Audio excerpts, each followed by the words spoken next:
வணக்கம். சின்ன ஸ்டோரி, பெரிய இன்ஸ்பிரேஷனோட 10வது கதை இது. ஒரு சூப்பர் மார்க்கெட்ல இருக்கக்கூடிய காய்கறிகளும், மளிகை பொருட்களும் ரொம்ப வினோதமா விளையாண்டுகிட்டு இருக்குது. அந்த சூப்பர் மார்க்கெட்ல இருக்கக்கூடிய கொதிக்கும் வெந்நீர்ல ஒரு பக்கம் காய்கறிகள் எல்லாம் குதிச்சு விளையாண்டுகிட்டு இருக்கு. மறுபக்கம் மளிகை பொருட்கள் எல்லாம் குதிச்சு விளையாண்டுகிட்டு இருக்குது. அந்த வகையில ஒரு முட்டை ஒண்ணு மெதுவா அந்த கொதிக்கக்கூடிய தண்ணீல இறங்குது. மற்றொரு பக்கம் ஒரு உருளைக்கிழங்கு வந்து குதிச்சு ஆடி அந்த வெந்நீர்ல இறங்குது. "என் மேல விழுந்துறாத, நான் உடைஞ்சிருவேன்" அப்படின்னு சொல்லி அந்த முட்டை கத்துது. கொஞ்ச நேரம் கழிச்சு ஒரு காஃபி கொட்டை ஒண்ணு அந்த கொதிக்கக்கூடிய தண்ணீர்ல வந்து இறங்குது.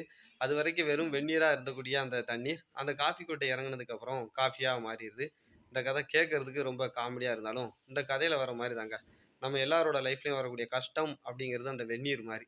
சில பேர் வந்து அந்த முட்டை மாரி வெளிய பார்க்கறதுக்கு ரொம்ப சாஃப்ட் கேரக்டரா இருப்பாங்க. ஆனா ஒரு கஷ்டம் அப்படின்னு வந்துட்டா, உள்ளுக்குள்ள வந்து ரொம்ப கடினமாயிருவாங்க. சில பேர் வந்து அந்த உருளைக்கிழங்கு மாரி வெளிய பார்க்கறதுக்கு ரொம்ப கான்ஃபிடென்ட்டா, தைரியமா இருப்பாங்க. ஆனா ஒரு கஷ்டம் அப்படின்னு ஒண்ணு வந்துருச்சா, உள்ளுக்குள்ளேயே உடைஞ்சிருவாங்க.